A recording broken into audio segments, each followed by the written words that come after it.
बिस्मिल्लाहिर्रहमानिर्रहीम। अस्सलाम वालेकुम। आप देख रहे हैं हालात। मैं हूं सईद चौधरी। मुस्लिम लीग नून की चीफ ऑर्गेनाइज़र मरीम नवाज शरीफ ने मुतालबा किया है कि जनरल रिटायर्ड फैज़ हमीद का कोर्ट मार्शल किया जाए। ये महज एक मुतालबा है या इसके पीछे कोई संजीदा सीरियस मूव है, इस पर हम बात करेंगे। और फिर इमरान खान, आज उन्होंने रैली निकालनी थी, इंतज़ामिया ने नहीं निकालने दी, हाई कोर्ट गए और राना सनाउल्लाह साहब कहते हैं कि अदालतों से जो रिलीफ मिलना था इमरान खान को वो मिल चुका। अब उन्होंने फिक्स करना है इसको। तो इस हवाले से अदालत में क्या होता रहा है, लाहौर हाई कोर्ट में जब ये दरखास्तें लेकर गए हैं, और क्या राना सनाउल्लाह की जो बात है इसमें कुछ सदाकत है। लगाया तो उन्होंने टेवा ही है, अंदाज़ा लगाया है उन्होंने, क्योंकि एक बंदा एक दर से कितनी दफ़ा एक ही चीज़ मांग सकता है। और फिर इलेक्शन शेड्यूल जो है पंजाब का, ये जारी कर दिया गया है। क्या वाक़तन इलेक्शन जो है वो 30 अप्रैल को पंजाब में होने वाले हैं? पहले यहाँ से ही शुरू कर लेते हैं बात कि इलेक्शन शेड्यूल आ गया है। सदर ने, सुप्रीम कोर्ट ने हुक्म दिया था ना सदर मुमलकत को कि इलेक्शन कमीशन को आप तारीख दें, और इलेक्शन कमीशनर फिर उस ऐलान के मुताबिक जो सदर ने करना था कि 30 अप्रैल को पंजाब में पोलिंग होगी, फिर वो अपना प्रोग्राम देगा। 55 दिन चाहिए होते हैं। तो कल के व्लॉग में मैंने कहा था कि अभी तक तो नहीं किया, लेकिन आज सुबह उन्होंने ऐलान कर दिया है। इलेक्शन कमीशन ने जो शेड्यूल जारी किया है उसके मुताबिक कागजात नामजदगी जमा होंगे, फिर जांच पड़ताल, सारे मामलात होते होते फिर वो 30 अप्रैल को वो कहते हैं जनाब पोलिंग होगी। ये अभी उन्होंने शेड्यूल का ऐलान किया है।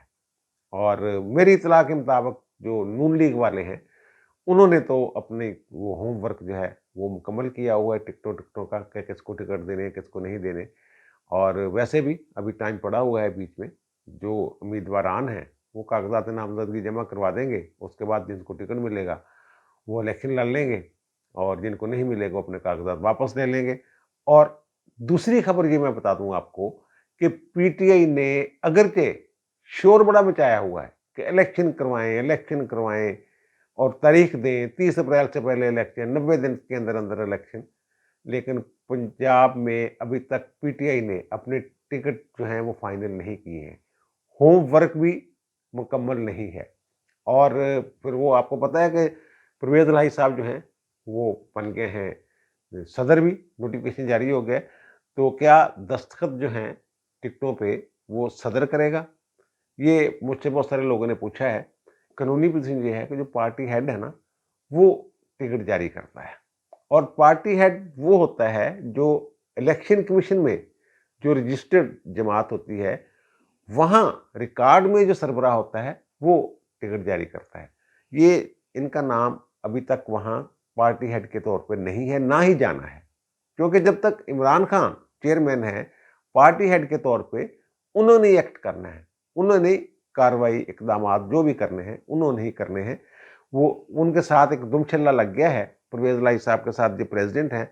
हाँ, अगर कुछ ऐसा मौका आता है, मरहला आता है कि इमरान खान साहब नाअहल हो जाते हैं या पार्टी की सरबराही उनके हाथों से निकल जाती है किसी वजह से, तो फिर अगर वो पार्टी जो है इनको वहाँ इलेक्शन कमीशन में इनका नाम देती है पार्टी सरबराह के तौर पे चौधरी परवेज़ इलाही का, तो फिर ये टिकट जो है चौधरी परवेज़ इलाही के दस्तखतों से, ये इनकी मंजूरी से जारी होंगे। सरदस्त तो परवेज़ इलाही साहब का कोई किरदार नहीं होगा टिकटों की। वो वैसे तो मुशावरत में तो शामिल सारे ही होंगे, लेकिन टिकटों की तकसीम में जो इख्तियार है टिकट देने का, वो परवेज़ इलाही साहब के पास सरदस्त नहीं है, और ना ही मैंने अर्ज़ किया है कि इनके हाथ में आने का इम्कान है। और जो शेड्यूल जारी हो गया इसके बावजूद तफसात मौजूद हैं कि पंजाब में इलेक्शन क्या हो जाएंगे इस तारीख को। वैसे भी अगर इलेक्शन शेड्यूल जारी हो जाता है, कागजात नामजदगी दाखिल हो जाते हैं, पोलिंग डे आगे हो सकता है। इलेक्शन एक्ट 2017 में एक सेक्शन मौजूद है जो इलेक्शन कमीशन को ये इख्तियार देता है कि मखसूस हालात में, नागज़ीर जब हालात हो जाएं, तो पोलिंग जो है वो आगे की जा सकती है, मुलतवी की जा सकती है, मौखर की जा सकती है। तो यहाँ तो मौखर वाला मामला ही नहीं है। यहाँ तो ये देखना है कि क्या शेड्यूल जो है, जो जारी किया है इलेक्शन कमीशन में, उस पर अमल दरामद शुरू होता है या नहीं होता।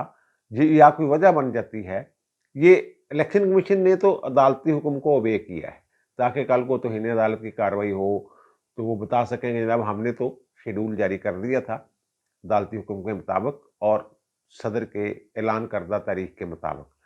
तो अब इसको देखना ये है कि ये क्या प्रोसेस शुरू हो जाएगा। इसको देखने के लिए जो ज़ाहिर सुप्रीम कोर्ट का हुक्म जो था पंजाब के लिए सदर को था और केपी के लिए जो वो था वो गवर्नर को था। वहाँ के गवर्नर साहब ने आज भी जो मीटिंग हुई है उनकी इलेक्शन कमीशन काम के साथ, तो उन्होंने कहा जी मेरे तो वो तहफ़्फ़ुज़ात वही हैं कि बड़े ख़दशात हैं सिक्योरिटी के और अमन अमा के, तो मैं तो इजाज़त नहीं दे सकता। तो बहरहाल फिर वो कहते मैं इस्लामाबाद आऊँगा अगले हफ़्ते, तो वहाँ फिर दोबारा मीटिंग कर लेंगे इस पे। यानी वो तारीख नहीं दे रहे अदालती हुक्म के बावजूद। और वो मैंने अर्ज़ किया हुआ है कि गवर्नर के खिलाफ तौहीन अदालत की कार्रवाई नहीं की जा सकती, आइन में उन्हें तहफ़्फ़ुज़ जो है वो दिया गया है। इसकी एक मिसाल आसिफ अली ज़रदारी साहब जब सदर थे और वो स्विस बैंकों को और हुकूमत को एक लेटर शेटर लिखना था, तो वो नहीं लिखा जा रहा था, वज़ीर आज़म साहब बेचारे काबू आ गए थे उसमें। तो डायरेक्ट सदर को ना हुक्म दिया जा सकता था और ना ही सदर के खिलाफ कार्रवाई हो सकती थी। तो वहाँ से अंदाज़ा लगा लें कि हुकूमत क्या सोच रही है। वो ज़ाहिर है वो वफाक के नुमाइंदे हैं, इन्होंने लगाया हुआ है उन्हें। और फिर आज़मगीर तारड़ जो वज़ीर कानून हैं, उन्होंने जो शेड्यूल जारी हुआ है इसके हवाले से ये बात की है कि हमारी वज़ारतों के हुकूमत के जो तहफ़्फ़ुज़ात हैं इलेक्शन के हवाले से, वो मौजूद हैं। सिक्योरिटी के हवाले से भी, पैसे देने के हवाले से भी और ये भी कि तमाम मुल्क में, पूरे मुल्क में तमाम इलेक्शन जो हैं वो इकट्ठे एक ही वक्त में होने चाहिए। इससे अंदाज़ा लगाया जा सकता है कि हुकूमत जो है वो ज़रूर इसमें वो रुकावटें डालेगी या फिर अपना जो इख्तियार है आइनी और कानूनी, और फिर जो कानूनी दीगर लवाज़मात हैं, आइनी लवाज़मात, उनके हवाले से भी वो ऐसा होगा कुछ ना कुछ कि ये इलेक्शन है पंजाब में, ये 30 अप्रैल को नहीं होंगे। मैंने पहले भी कहा है, मेरी ये खबर है, मेरे ज़राए बताते हैं कि ये इलेक्शन जो पंजाब में है, ये नहीं होते नज़र आ रहे हैं। बहरहाल आगे देखिए, हालात का पता कोई नहीं होता, बदल जाते हैं। तो अभी तक की सूरत-हाल यही है कि अगरचे शेड्यूल का ऐलान हो गया है, इसके बावजूद 30 अप्रैल को जो इलेक्शन है, ये होते हुए नज़र नहीं आ रहे। और फिर दूसरा, जो सारा दिन 2-3 घंटे के करीब लाहौर में ये जो पीटीआई के कारकुन और पुलिस के दरमियान एक झड़पें होती रही हैं और पुरतशद्दद आप कह लें मुज़ाहरे, क्योंकि इन्होंने जो पीटीआई के अरकान थे इन्होंने पथराव भी किया है, डंडे-सोंटे भी थे इनके पास और इन्होंने कुछ 3 डीएसपी वो हॉस्पिटल में हैं, ज़ख्मी किए हैं, एक एसएचओ ज़ख्मी किया है, 11 एहलकार ज़ख्मी किए हैं और एक पुलिस एहलकार के बारे में ये कहा जा रहा है कि वो उनकी हालत जो है वो नाज़ुक है। और दूसरी तरफ जो वो ये कहते हैं और ये इसमें किसी हद तक हकीकत भी है, जो शेलिंग-शूलिंग हुई है और फिर पीटीआई के एक कारकुन हैं अली बिलाल उर्फ ज़िलशाह बागी साहब, तो वो जाँ बहक हो गए शेलिंग-शूलिंग से और ये कहते हैं उन्हें तशद्दुद का निशाना बनाया गया था। कोई 40 साल के करीब उनकी उम्र है। वो इमरान खान के बड़े मतवाले हैं, जियाले हैं और लॉन्ग मार्च में भी जाते रहे हैं और इस्लामाबाद में भी जाते रहे हैं और यहाँ भी उनके बारे में ये बताया गया है कि वो जो ज़मान पार्क है, वो सारा दिन यहाँ गुज़ारते थे। अब पीटीआई के जो लीडर हैं, वो ये कहते हैं कि उनका जो पर्चा है, मुकदमा है, वो जनाब शहबाज शरीफ के खिलाफ, राणा सनाउल्लाह और जो वज़ीर आला पंजाब है, निगरान वज़ीर आला मोहसिन नकवी, उनको भी नामज़द किया जाएगा। अब सूरत-हाल ये है कि दफ़ा 144 नाफ़ज़ थी और इन्होंने ये कहते हैं पीटीआई वाले कि हमने एक दरख़्वास्त दी थी कि जनाब हमने ये रैली निकालनी है और हुकूमत की तरफ से 7 मार्च को यास्मीन राशिद के नाम एक ख़त लिखा गया था, जिनमें सारी सूरत-हाल बताई गई थी कि 8 मार्च को आप लोग एक रैली निकाल रहे हैं। उसी रोज़ ख़वातीन का जो डे है, ख़वातीन मार्च जो है, औरत मार्च, वो होना है और उसके मुकाबले में कोई मज़हबी तंज़ीमें जो होती हैं, वो हज़ार मार्च करती हैं और फिर जो मज़हबी लोग हैं, उनकी तरफ से शदीद रद्द-ए-अमल का भी ख़दशा होता है। दफ़ा 144 नाफ़ज़ है, अमन-ए-अमा की सूरत-हाल ठीक नहीं है और दहशतगर्दी के ख़तरात हैं। तो तवक्को करते हैं कि आप हुकूमत के साथ इंतज़ामिया के साथ तावन करेंगे, इन सारी चीज़ों को मद्देनज़र रखेंगे। और इनको अभी तक इजाज़त नहीं मिली थी, ना ही रूट का तयन हुआ था। हाँ, अगर रूट का तयन हो जाता, फिर इनके ऊपर तशद्दुद होता, इनको रोका जाता, फिर ये कह सकते थे जनाब हमारे साथ जुल्म हुआ है। वो कह रहे हैं कि जनाब ये हठधर्मी कानून शिकनी पे आमादा थे और हम इनको रोक रहे थे कि नहीं निकलना। तो यहाँ फिर इन्होंने, वो कहते हैं, इनकी तरफ से पथराव-शथराव हुआ, रुकावटें तोड़ने की कोशिश की गई। और बहरहाल उन्होंने, जो पुलिस है, स्टेट के साथ, मैं पहले भी कहता रहा हूँ कि स्टेट के साथ लड़ाई एक तो मुश्किल है बहुत। स्टेट अगर अपनी आई पे आ जाए, 4-5 हज़ार लोगों का जो हजूम है, उसको कंट्रोल करना कोई मुश्किल नहीं है। तो बल्कि इससे बड़े हजूम जो हैं, वो कंट्रोल कर सकती है पुलिस, और ज़ाहिर है दीगर फोर्सेस भी होती हैं उनकी इमदाद के लिए। तो ये सारा दिन होता रहा है। ये 2 बजे के करीब ये घमसान का रन पड़ा है, और 5 साढ़े 5 यानी कि 3 के घंटे में, 3-4 घंटे में ये सारा कुछ इन्होंने फिर अक्लमंदी का मुज़ाहरा किया कि जनाब ठीक है, हम निकल तो सकते नहीं। और हमारे वो तादाद भी कम होना शुरू हो गई थी ना लोगों की, लोग फिर इधर-उधर भाग-भूग गए थे। तो फिर इन्होंने ऐलान कर दिया, उन्होंने, इमरान खान ने और उनके लीडरान ने, कि जनाब ये लोग जो हैं वो बस ख़त्म कर दें। वो अब वो रैली जो है हमने अब वो कर दी है, मनसूख कर दी है। तो दूसरी तरफ ये गए हैं भागे-भागे हाई कोर्ट, और इनका ये ख़्याल था कि जैसे हमारे लिए अदालतें खुलती हैं, तो आज भी अदालतें खुलेंगी। एक तो इन्होंने ये 100 दफ़ा 144 का जो नफाज़ था, इसको चैलेंज किया, सेम डे के लिए कि आज ही लग जाए, वो भी नहीं लगी। और दूसरा, ये इमरान खान को ये खदशा महसूस हुआ कि उन्हें गिरफ्तार ना कर लिया जाए, क्योंकि इतला कुछ ऐसी अफवाहें यहाँ फैलाई गई कि इस्लामाबाद की पुलिस जो है, जो 2 मुकदमात रमना थाने में इनके खिलाफ दर्ज हुए, जो अदालतों पे हमला किया है इन्होंने, जुडिशल कम्प्लेक्स और इस्लामाबाद हाई कोर्ट पे, उसके जो मुकदमात दर्ज हैं, उनमें पुलिस इन्हें गिरफ्तार करने आ रही है। और फिर बलूचिस्तान के बारे में भी ये बताया गया, बलूचिस्तान की पुलिस भी पहुंच गई है, वहाँ भी इनके खिलाफ एक मुकदमा दर्ज है। तो ये भागे-भागे गए हैं जनाब लाहौर हाई कोर्ट, और इनका ख्याल था कि जनाब हम जाएँगे और केस की समाअत हो जाएगी, नोटिस वगैरह जो भी हो जाएगा, वो इनकी वहाँ सुनवाई नहीं हुई। और इन्होंने फासती ज़मानत के लिए जो दरख्वास्तें दायर की कि जनाब सेम डे के लिए, यानी आज ही लगा दी जाएँ, तो वो एडिशनल रजिस्ट्रार ने कहा कि नहीं जनाब, ऐसे नहीं लग सकती, आप मुलज़म को लेके आएँ, फिर ये दरख्वास्तें जो हैं, वो उन्होंने कहा कि जनाब जजेस जो हैं, जज साहबान, वो घरों को जा चुके हैं, उन्हें जो अदालती वक़्त है वो ख़त्म हो गया हुआ है। तो आप, कि हम अगर दरख्वास्त लगाते हैं किसी जज साहब के सामने, किसी को रिक्वेस्ट करते हैं, तो उन्हें घर से वापस आना पड़ेगा। जो प्रोटेक्टिव बेल या अबूरी ज़मानत या ज़मानत कबल गिरफ्तारी के लिए मुलज़म का अदालत में पेश होना ज़रूरी होता है। और पिछली दफ़ा वो कहते हैं कि ना आपने सेम डे के लिए लगवा ली थी मिस्टर जस्टिस तारिक सलीम शेख के सामने, आप लग गई, लेकिन मुलज़म पेश ही नहीं हो रहा था। तो अब पहले मुलज़म आए, फिर हम जज साहब से रिक्वेस्ट करेंगे। तो ये कह रहे नहीं जनाब उसकी जान को खतरा है, वो नहीं आ सकते। और जो दरखास्तें दायर की थी इन्होंने, उनका ये फेर नहीं लगनी है, जिन्हें तुसीं दरखास्तां दित्तियां ना, ये फेर नहीं लगनी है। पहले मुलज़म नूं ले आओ, फिर मैं जज साहब नाल गल करांगा, फिर किसी जज नूं रिक्वेस्ट करांगे, फिर सेम डे वास्ते लगेगी।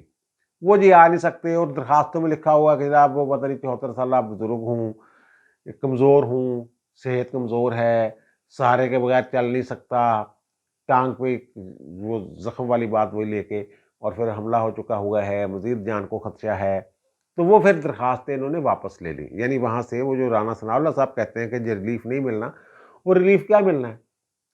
एक ही अदालत से एक ही रिलीफ़ कितनी दफ़ा लिया जा सकता है? बार-बार एक ही बात।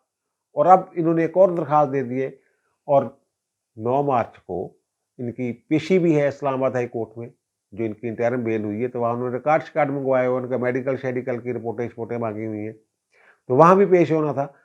अब इत्तला ये है कि वहाँ से भी भाग गए हैं, वहाँ भी पेश नहीं हो रहे। वहाँ भी एक दरखास्त दे दी है कि जनाब वीडियो लिंक के ज़रिए ले लें, मेरी जान को खतरा है, सिक्योरिटी नहीं है, अदालतों की सिक्योरिटी बेहतर करें, मुझे सिक्योरिटी दें, यानी मुझे पेश मैंने होने, सिक्योरिटी आप दें।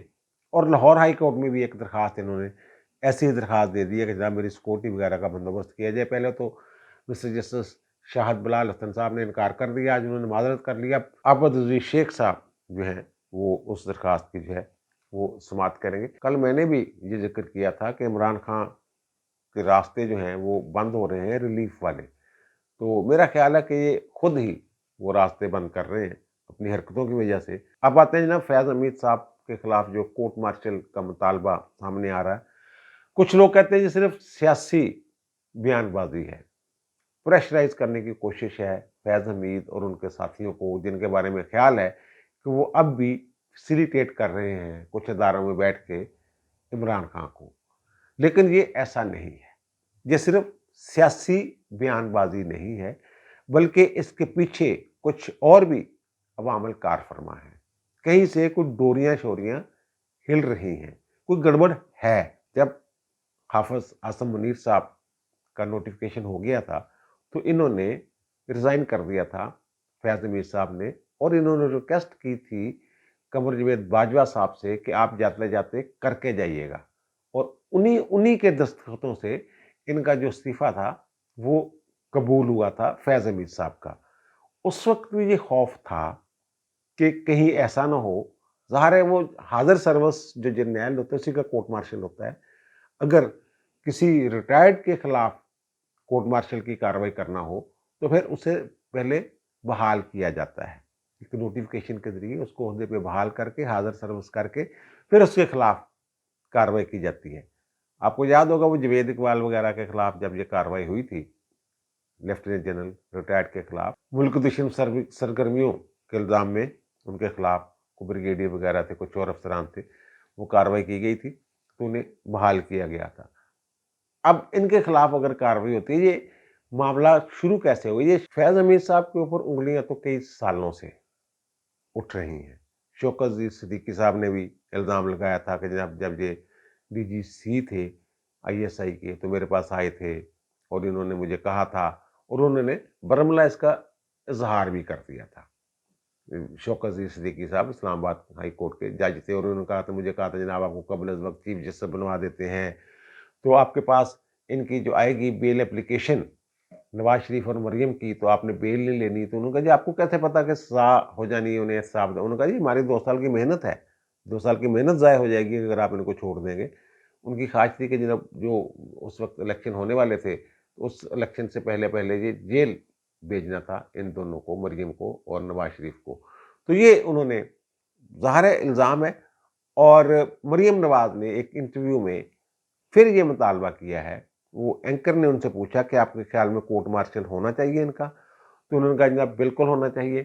انہوں نے کیا کہا یہ دیکھ لیجئے، اب ہم تھوڑا سا سنا رہے ہیں آپ کو. اس سے نہ صرف ان کا کورٹ مارشل ہونا چاہیے ان کو، بلکہ ان کو نشان عبرت بنانا چاہیے. پھر انہوں نے یہی باتیں کی کہ جناب میں نے جو شوکت عزیز صدیقی والا معاملہ ہے وہ تو میں نے اسلام آباد ہائی کورٹ میں درخواست بھی دی تھی ان کے خلاف. انہوں نے کہا کہ نہ صرف ان کے خلاف کورٹ مارشل کی کارروائی ہونی چاہیے بلکہ نشان عبرت بنا دینا چاہیے ان کو، فیض حمید صاحب کو.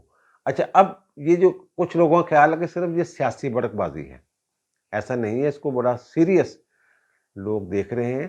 ایون یہ کہ فیض حمید صاحب جو ہیں وہ بھی اس کو بہت سنجیدہ لے رہے ہیں. انہوں نے کامران خان صاحب جو ہیں دنیا نیوز والے، ان کو ایک میسج کیا ہے، اور میسج جو ہے پھر وہ اس کا ٹویٹ کیا ہے کامران خان صاحب نے. انہوں نے کہا کہ سابق ISI سربراہ لیفٹیننٹ جنرل فیض حمید نے مریم نواز کی جانب سے ان پر لگے الزامات کے جواب میں مجھے بھیجے گئے میسج میں یاد دہانی کروائی ہے. آگے 3 نکات وہ بیان کرتے ہیں. نمبر 1 کہ 2017-18 میں صرف میجر جنرل تھا. کیا فوجی ڈسپلن میں تنہا میجر جنرل حکومت ختم کر سکتا ہے؟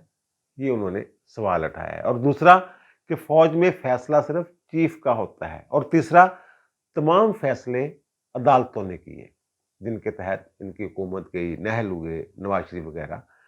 تو یہ اب وہ سنجیدگی کے ساتھ جواب دے رہے ہیں فیض حمید صاحب، کیونکہ انہیں خدشہ محسوس ہو رہا ہے کہ مریم نواز جو بات کر رہی ہے، اور اطلاعات بھی ایسی ہیں کہ وہ صرف ہوا میں بات نہیں ہے. اب جنرل فیض حمید صاحب نے پوری فوج کو لپیٹنے کی کوشش کی ہے. یہ بالکل ویسے ہی ہے کہ جب جنرل پرویز مشرف کے خلاف کارروائی ہو رہی تھی آرٹیکل 6 کی، تو عدالتوں میں وہ گئے کہ جناب میں تنہا نہیں تھا، میرے ساتھ جتنے بھی لوگ تھے 12 اکتوبر 1999 سے شروع کریں جناب آپ، یہ 2007 والے جو پی سی او ہے اس کو چھوڑ دیں، جو پہلے میں نے آئین توڑا تھا وہاں سے شروع کریں، اس میں کوئی تمام فوج بھی اس میں ملوث پائی جاتی تھی پہلے انقلاب میں 12 اکتوبر 1999 والے میں، تو پھر تو وہ جناب ہو ہی نہیں سکتا تھا۔ لیکن سپریم کورٹ نے کہا کہ نہیں، یہ ساری ذمہ داری انہوں نے ایک جگہ قبول کی ہے کہ یہ میرا آرڈر تھا، 2007 کا جو پی سی او تھا ججوں سے حلف لینے والا، وہ میرا حکم تھا، میں نے کیا ہے۔ ان کا کوئی بیان ایسا موجود ہے، ان کا نہیں، صرف اکیلے بندے کے خلاف ہی یہ کاروائی ہوگی۔ اب ڈسپلن کی باتیں، یہ باتیں وہ باتیں، فوج میں ڈسپلن ہے، بالکل ٹھیک ہے، لیکن غیر قانونی اللیگل احکامات کے لیے تو وہ نہیں مانے جاتے احکامات۔ اگر یہ کہہ دے کہ جناب آپ نے صبح 10 مزدوروں کا جو ہے وہ سر قلم کر دینا ہے، آرمی چیف کہہ دے ایک سپاہی کو یا کسی بھی بندے کو کہ جناب سڑک میں جو پہلے 10 بندے نظر آئیں وہ پھر دنیا میں نظر نہ آئیں، تو آپ ان کو حکم مان لیں گے؟ نہیں مانا جا سکتا۔ اور وہ کہتے ہیں جناب مجھے تو پتہ ہی نہیں تھا، جیسے عمران خان بات پہ کہہ دیتا ہے کہ مجھے تو پتہ ہی نہیں تھا۔ بھائی یہ طے شدہ اصول ہے، عدالتوں کے فیصلے موجود ہیں کہ یہ نہیں آپ کہہ سکتے کوئی قانون شکنی کر کے یا کوئی جرم کر کے جناب مجھے تو پتہ ہی نہیں تھا یہ جرم ہے، ایسا ہو نہیں سکتا۔ یعنی قانون سے عدم واقفیت جو ہے وہ قانون شکنی کا کوئی جواز نہیں ہے، یہ طے شدہ بات ہے۔ اور پھر ان کو ہر ایک جو جہاں تک جب لیفٹیننٹ جنرل جو بنتا ہے بندہ، اس نے اتنے کورس کیے ہوتے ہیں کہ اس کو آئین بھی پڑھایا جاتا ہے، ملکی قوانین بھی پڑھائے جاتے ہیں، باقی خارجہ داخلی امور وغیرہ، یہ انٹرنیشنل لا، ہر چیز ان کو پڑھائی جاتی ہے، پڑھی جاتی ہے۔ یونیورسٹی جو ان کی ہے اس میں ڈیفنس یونیورسٹی، ان میں ساری چیزیں پڑھائی جاتی ہیں، ان کو پتہ ہوتا ہے کہ جناب ہم نے یہ حلف اٹھایا ہوا ہے اور حلف کے تحت ہم سیاست میں ملوث نہیں ہو سکتے۔ بہرحال اس وقت بھی جب اکتوبر 2021 میں انہیں ہٹایا گیا تھا آئی ایس اے کے چیف کے عہدے سے، تو عمران خان نے روکنے کی کوشش کی تھی، تو اس وقت بھی یہ باتیں ہوئی تھی کہ انہوں نے جو حرکتیں کی ہوئی ہیں عمران خان کے حق میں، تو ان کا کورٹ مارشل ہونا چاہیے۔ یہ بات جو اب یہ کہہ رہے ہیں نا لیفٹیننٹ جنرل، اس وقت تو یہ بات اس وقت کے army chief general Qamar Javed Bajwa نے یہ بات کی تھی۔ میں نے اس پہ 2-3 ویلاگ بھی کیے تھے مختلف مواقع پہ، اور میں نے کہا تھا وہ کہتے ہیں کہ جناب یہ تو ہمارا حکم جو ہے، فوج کا جو حکم ہے وہ ابے کر رہا تھا، لیکن ساتھ ہی کچھ ایسی آوازیں بھی آ رہی تھیں اس وقت بھی کہ جناب ان کو جو ٹارگٹ دیا گیا تھا اس کو اچیو کرنے کے لیے انہوں نے 3-4-5 قدم آگے بڑھ کے کاروائیاں کی ہیں، تو اس لیے انہوں نے ڈس اوبے کیا ہے آرمی چیف کے حکم کو۔ تو اب افواہیں تو یہی ہیں، بلکہ افواہ پلس میں کہتا ہوتا ہوں کہ جس میں صداقت کا عنصر جو ہے بہت زیادہ ہوتا ہے، کہ ان کے بارے میں کچھ سنجیدگی سے فیاض حمید صاحب کے بارے میں غور ہو رہا ہے کہ ان کے خلاف کوئی نہ کوئی کارروائی کی جائے۔ پھر کرپشن کے مقدمات وغیرہ بھی کچھ سامنے آ رہے ہیں، ان معاملات کو بھی دیکھا جا رہا ہے، اور اطلاع یہ ہے کہ بڑی سنجیدگی کے ساتھ انکوائریاں جو ہیں وہ شروع ہیں، اور جو جیک برانچ ایک ہوتی ہے اس نے یہ ایک اوپینین دینا ہوتا ہے کہ جناب ان کے خلاف کوئی کارروائی ہو سکتی ہے یا نہیں ہو سکتی، کورٹ مارشل کا مواد موجود ہے یا نہیں موجود۔ تو ظاہر ہے پھر وہاں سے بھی رپورٹیں منگوائی جا رہی ہوں گی۔ باقی تو آپ سمجھدار ہو میں کہ کہنا چاہ رہے ہیں۔ اب دیجیے مجھے اجازت، انشاءاللہ دوبارہ ملاقات ہوگی نئے ویلاگ کے ساتھ۔ اللہ تعالیٰ آپ پر، مجھ پر، ہم سب پر مہربان رہے۔ اللہ حافظ۔